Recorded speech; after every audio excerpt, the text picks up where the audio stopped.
Saudari-saudaraku terkasih dalam Tuhan Yesus Kristus, selamat pagi dan berkah dalam. Kita bertemu kembali dalam renungan harian Kamis 7 Agustus 2025. Seperti biasa, kita mendasarkan permenungan kita pada bacaan Ekaristi pagi ini. Bacaan pertama dari kitab Bilangan bab 20 ayat 1 sampai 13. Dibicarakan dalam bacaan itu bagaimana umat bersungut-sungut karena mereka kekurangan air. Mereka kembali menyalahkan Musa dan Harun serta Yahweh, sehingga Allah murka dan meminta agar Abraham menunjukkan kebesaran Allah dengan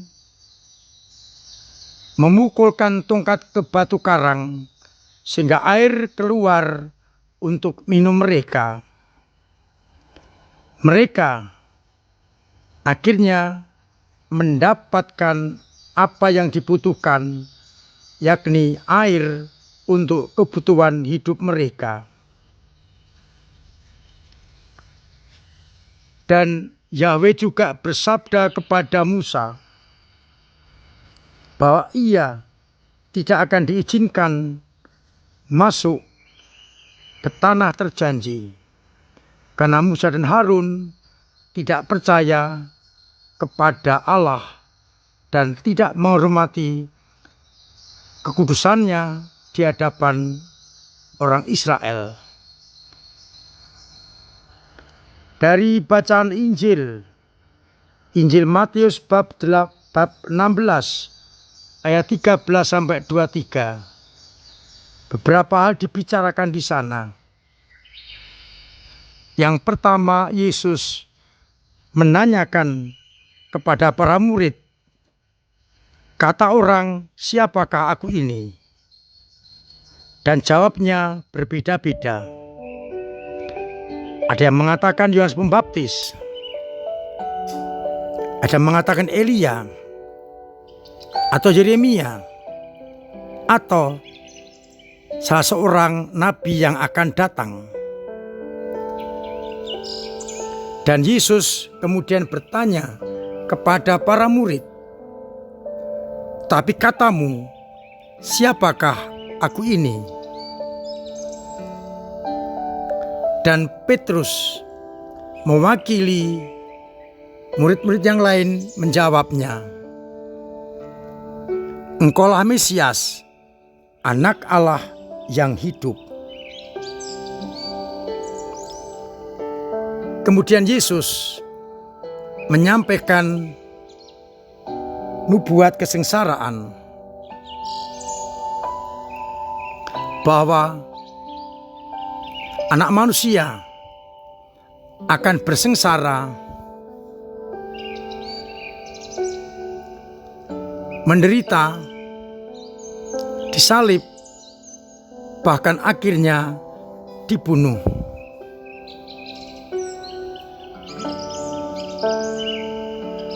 Namun Petrus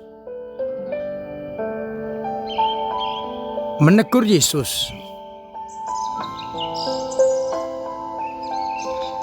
Sekali-kali hal itu tidak akan terjadi padamu. Maka Yesus menegur Petrus dan berkata, Nyalah iblis, engkau suatu batu sandungan bagiku. Sebab engkau memikirkan bukan apa yang dipikirkan oleh Allah, melainkan apa yang dipikirkan manusia. Saudara-saudaraku terkasih, kita kembali melihat bagaimana orang Israel bersungut-sungut ketika menghadapi kekeringan tanpa air.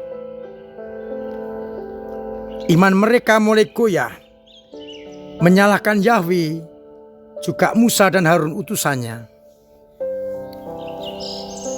Iman umat se-Israel naik turun. Mereka lupa bahwa Allah berkuasa. Ia telah membebaskan mereka dari perbudakan Mesir, menyeberangkan lewat Laut Merah, memberikan mana, memberikan daging burung-burung. Mereka masih menggerutu, bersungut-sungut melawan Allah. Ketika menghadapi kesulitan, dengan mudah mereka mengutuk Allah. Kita juga seringkali seperti itu. Ketika menghadapi tantangan dan kesulitan, iman itu menjadi goyah. Padahal kita tahu Allah telah menyertai kita, memberikan yang kita butuhkan. Jawabannya kadang seperti orang Israel, menggerutu, meminta bukti bahwa Allah Maha Kuasa.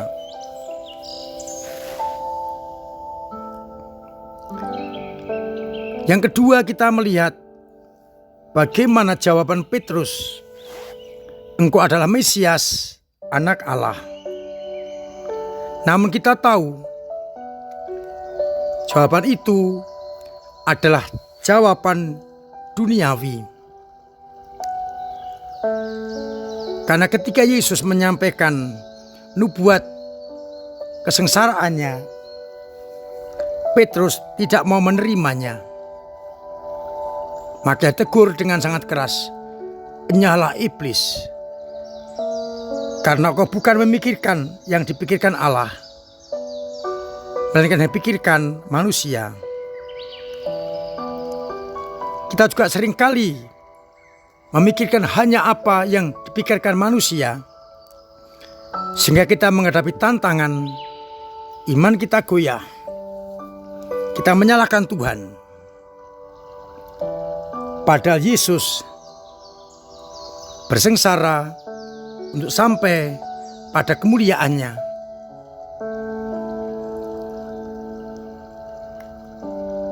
Kita masih dikuasai oleh kepentingan-kepentingan duniawi yang akhirnya melemahkan iman kita.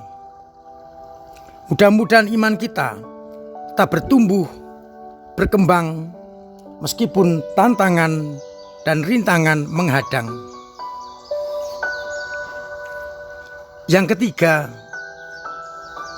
kepada Petrus diberikan kuasa untuk pengampunan dosa. Dan di atas wadas ini gereja akan didirikan. Dan gereja bertahan sampai hari ini dan sampai selama-lamanya. Gereja diberi kuasa untuk pengampunan dosa. Maka kepada para uskup, para imam juga diberi kuasa untuk ambil bagian dalam pengampunan dosa itu. Pertanyaannya adalah, sudahkah aku manfaatkan kesempatan untuk pengampunan dosa itu, agar akhirnya kita selalu boleh bersih di hadapan Allah. Karena dosa-dosa kita diampuni oleh Allah lewat gerejanya.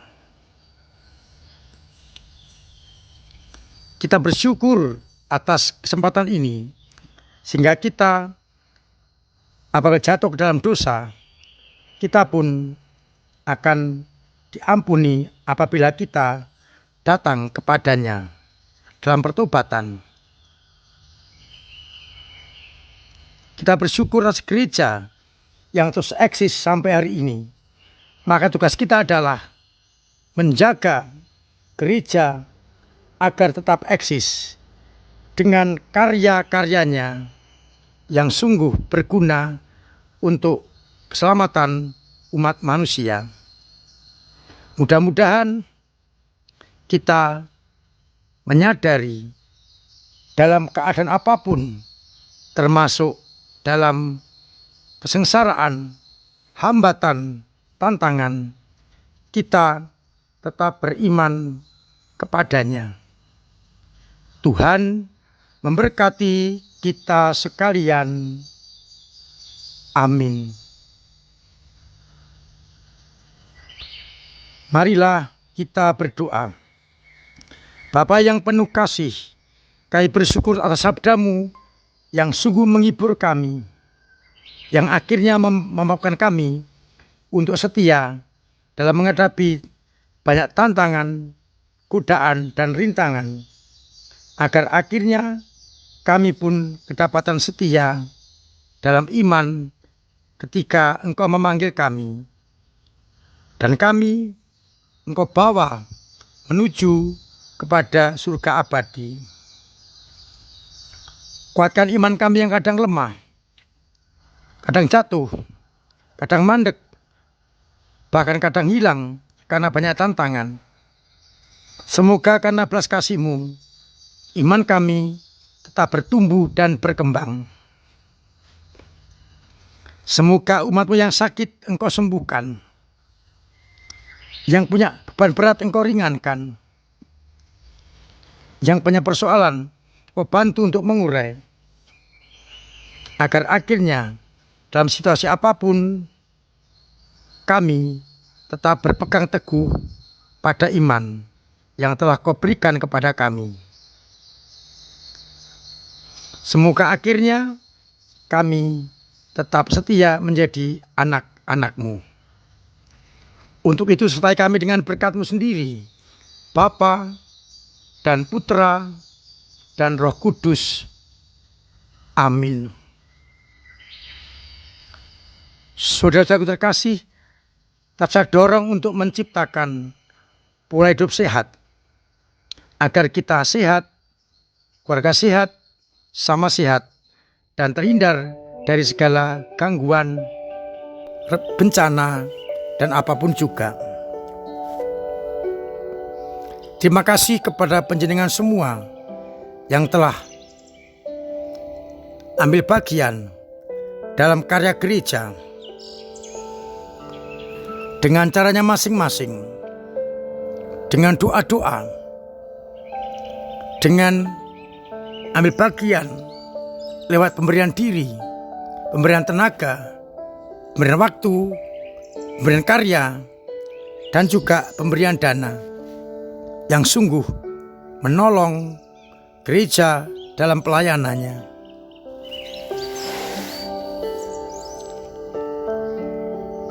Terima kasih kepada ketua-ketua lingkungan, ketua wilayah, ketua-ketua paguyuban, di PPH, kabit-kabit, timpel-timpel, prodiakon yang dengan setia ambil bagian dalam karya gereja. Terus kita tingkatkan agar gereja kita semakin katolik dan semakin apostolik. Para anggotanya semakin beriman, semakin guyup, dan semakin bermisioner.